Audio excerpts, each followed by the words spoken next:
এইটা সুপরিকল্পিত একটা বিষয়। ওই যাকে শনাক্ত করা হয়েছে সেই তার উপর আঘাতকারী হাদির উপর সে ছাত্রলীগেরও নেতা আর ঢাকা বিশ্ববিদ্যালয়ের যে ভিপি কিনা সাদেক কাইমের সাথে একই টেবিলে চা খাচ্ছে। এখন এর বিচার কে করবে? এই কারণেই এই পরিকল্পিত নকশা করেছে ওই সংগঠনটি, যেটা তাদের অভ্যাস। আরে যাদের ৭১ সালে ৩০ লক্ষ মানুষকে হত্যা, ২ লক্ষ মা বোনের ইজ্জত হরণের পরে যাদের কোনো বিবেকে বাঁধেনি, যাদের কোনোভাবেই আপনার অনুশোচনা নেই, তারা তো যা ইচ্ছা তাই করতে পারে। এই মহা মাস্টার প্ল্যান, এই মহা পরিকল্পনা তারা করে চট করে অভিযোগটা যাতে চাপানো চায় বিএনপি নেতার বিরুদ্ধে, এইভাবে একটা চমৎকার ষড়যন্ত্র তারা করেছে।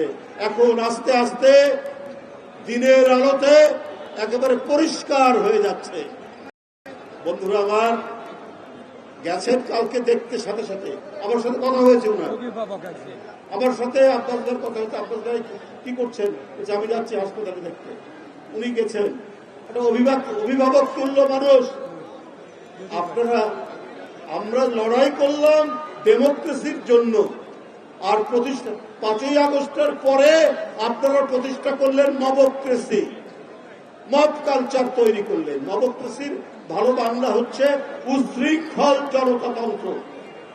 এই উশৃঙ্খল জনতাতন্ত্র দিয়ে আপনি সুশাসন, আপনি ন্যায় বিচার এবং গণতান্ত্রিক সমাজ কায়েম করতে পারবেন না, যেটা তারা করছে।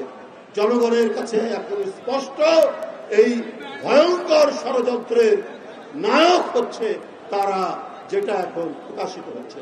আমি হাদির উপর আঘাতকারী ওরা যেই হোক, জনগণ চিনে ফেলেছে, প্রশাসন চিনে ফেলেছে। আমরা তাদের দৃষ্টান্তমূলক তদন্ত করে দৃষ্টান্তমূলক শাস্তি আমরা দেখতে চাই।